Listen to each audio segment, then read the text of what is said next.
అన్ని 20 సంవత్సరాల నుంచి ఆ ప్రాబ్లం ఉండగా హైదరాబాద్లోని చాదర్ఘాట్లో భారీ అగ్ని ప్రమాదం జరిగింది. మూసీ నది సమీపంలో ఉన్న డెకరేషన్ వస్తువుల గోదాంలో ఒక్కసారిగా మంటలు చెలరేగాయి. క్షణాల వ్యవధిలోనే మంటలు గోదాం అంతటా వ్యాపించాయి.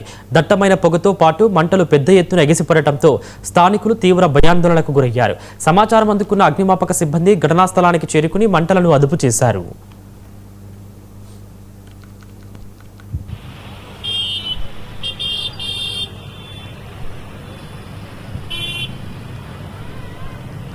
ఈరోజు చాదర్ఘాట్ పోలీస్ స్టేషన్ లిమిట్ ఏరియాలో కమల్ నగర్ ఏరియాలో ఈ ముసి రివర్ బ్యాక్ సైడ్లో ఇది ఫైర్ యాక్సిడెంట్ జరిగింది. అరౌండ్ 4:30కి మన పోలీస్కి ఇది ఇన్ఫర్మేషన్ వచ్చిన తర్వాత ఇమీడియట్గా fire department as well as police department ఇక్కడ రష్ చేసి ప్రాపర్గా కంట్రోల్ చేయడానికి ప్రయత్నం చేస్తున్నారు.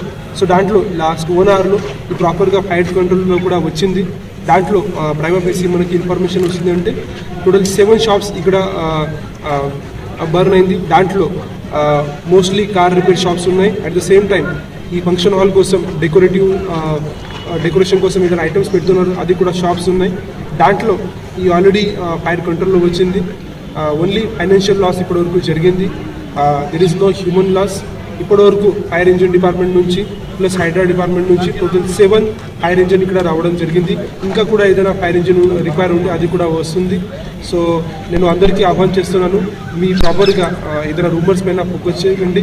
ఇప్పటి నుంచి కూడా పోలీస్ సైడ్ నుంచి తర్వాత ఫైర్ డిపార్ట్మెంట్ నుంచి ఏదైనా ప్రాపర్గా ఇన్స్పెక్షన్ చేసి ఏమేమి ఇష్యూస్ ఉన్నాయో అది కూడా ఫైండ్ అవుట్ చేస్తాం. ఎందుకు ఇది ఫైర్ యాక్సిడెంట్ జరిగింది, దాంట్లో ఏం రీజన్ ఉంది అది కూడా మనం ఫైండ్ అవుట్ చేస్తాం. అండ్ ముందటి నుంచి కూడా ఇది ఈ టైప్లో ఏదైనా ఫైర్ యాక్సిడెంట్ జరగండి ఆ కోసం పోలీస్ సైడ్ నుంచి తర్వాత అదర్ డిపార్ట్మెంట్ నుంచి మనం